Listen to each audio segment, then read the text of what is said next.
Can you spend 100 days in realistic GTA 5? But the goal is to buy $8 million yacht legally, starting completely broke with no clothes, no car, and no job. But why a yacht? Because when you first played the game, you could afford everything except the yacht. And it all begins on day one. You start standing outside a greasy fast food place, dressed like someone who lost a bet and also their dignity. No money, no job, no car, and apparently no fashion sense. The only thing you own is ambition, and even that's questionable. The goal? Buy an $8 million yacht. The childhood wound still lingers. Today begins the healing. Your first mission? Find a job. Los Santos offers a lot of careers, ranging from legal to, please don't tell the police what you just did. You settle on something simple, pizza delivery. With nothing but a scooter that sounds like it's crying, you head out to feed the city. Surprisingly, the day goes fine. You earn enough for your first purchase, a cheap white tank top. That's it. That's all the money buys. No apartment, no shoes, no pride. Basically, you made $200. You sleep behind the restaurant like a raccoon with dreams. You wake up and run to work because you're broke with no car. You head somewhere important, the driving school. Yes, real driving school. In this realistic GTA, you actually need a license to drive. You paid $100 fee, that's half of your net worth. You waited for 1 hour, but there's no driving class. Why? Bishop CZ, it was a fake driving school and they probably ran away with your $100, so you quietly back out. You return to the only job willing to hire a homeless man in a tank top, pizza delivery. Day after day, you deliver pizza. Morning pizza, evening pizza. Pizza at 3 a.m. You become a human mozzarella stick. Some days you meet someone that dressed like Jesus. Not actual Jesus, just a dude named Jesus who gives terrible advice. And other days you meet someone look like Lester but useless. All he do is laugh like Lester. After 7 days, you made $2,800, but that's just 0.035% of $8 million. You want more money, so you look for a job that pays better. You end up at a repossession company owned by a guy named Simeon, a man who could sell sand in a desert and still upsell you on the warranty. But there's a catch. You need a car. You try apply at a construction site, but the workers laugh, hand you a sandwich out of pity, and tell you to leave. You hatch a master plan, use the pizza scooter for repo work, except the scooter refuses to appear when needed. You try to ask for lift, but since you're not so handsome, nobody stops for your help, and so you end up taking a man's bike, chase the car, and eventually pull off the world's clumsiest repossession.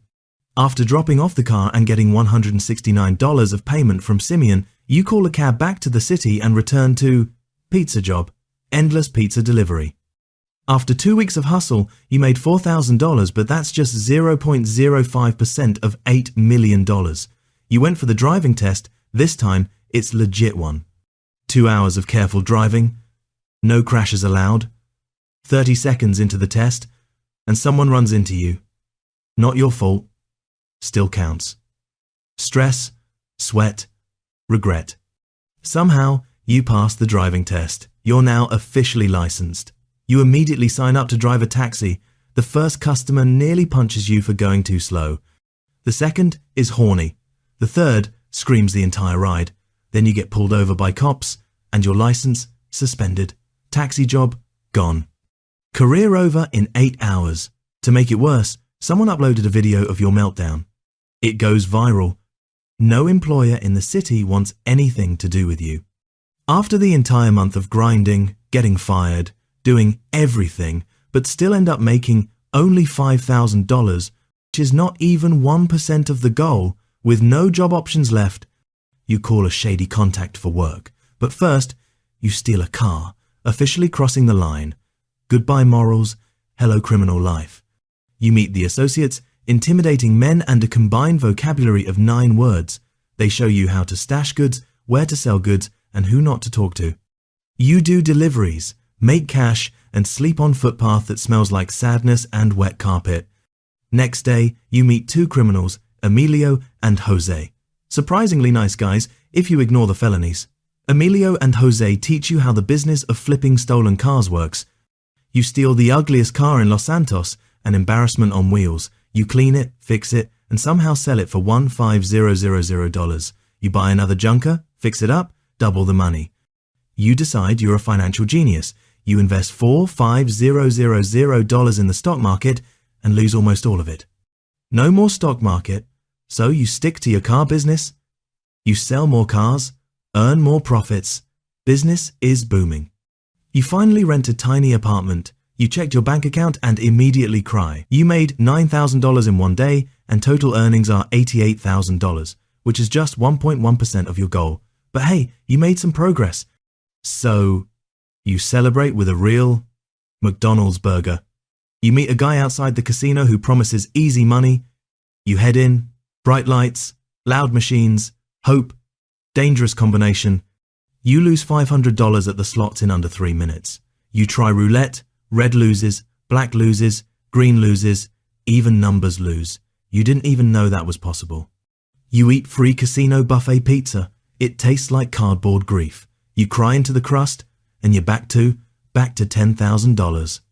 After losing thousands of dollars in casino, your current net worth is $10,000. All these losers turns you bold. You steal a sedan and officially embrace a darker lifestyle. Morals? Deleted. Ethics? Uninstalled. You get hired by local criminals to drive getaway cars. You're given a nickname, the Wheelman. First job, chaos. Bullets flying, cops chasing, passengers screaming. Somehow, you pull it off. You also flips cars as a side hustler and realize crime pays very well. Ethics don't. You learned how to use guns and big weapons and made progress with criminals. Halfway through the 100 days, and you just made $200,000, which is just 2.5% of your goal, you realize something. Small crimes aren't enough. The yacht won't buy itself. Time's for a big heist. You start planning a score worthy of the movies. The target?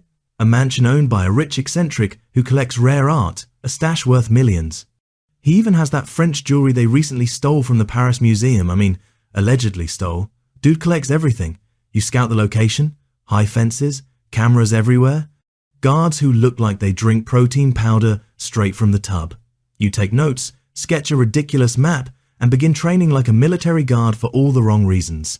You test different entry points, eventually realizing that the sewer route is a terrible mistake.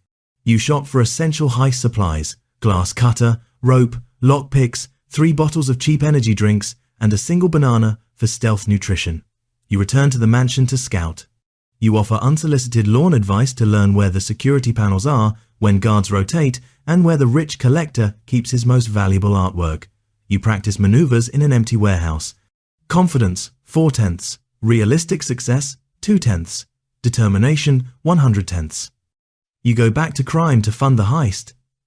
Flip stolen cars, risky delivery jobs, steal a luxury SUV, enough money to buy gear, final surveillance. You pretend to be birdwatching to learn when the night guard falls asleep, where the owner keeps his keycard, and the perfect moment to strike. Heist day. You load masks, gloves, tools, duffel bag, drive to the mansion, park a block away, wait for nightfall. This is the moment everything changes. You slip past the perimeter guards and high-tech cameras, accessing a service entrance undetected. Art room ahead. You cut the glass, slide out a $8.5 million painting, hand it to the duffel bag. Alarm triggered. Run. Sprint, jump, crash through hedges, dodge bullets and dogs. You get in the getaway car, drive like females and finally lose cops, and heist successful. But wait, you just have the items, not the cash. So you meet the black market dealer, sold items, and he transfer $8.2 million in your account, enough money to make the bank manager shit his pants when he see the transaction. You finally have enough for the yacht. You visit the yacht salesman and wire the payment, sign papers, and boom, you're the owner of an $8 million super yacht. The yacht with helipad, 2 bedrooms, bar, hot tub, dead-eyed crew member, and more space than ever owned. That's your dream, from broke pizza driver to ocean-level millionaire. From losing everything at the casino, driving getaway cars, doing crimes you definitely can't tell future kids about, stealing a multi-million-dollar painting while sprinting, you made it, right? Right? But what about morals? Ethics? All the NPCs you hurt, all the laws you broke, all the cars you stole, and all the crimes you commit just for the selfish reason. No matter how rich you become through crimes, All this luxury will never make you happy. Now, you're considering going legit again? Nah, just kidding. I'm here for the good time, not for the long time.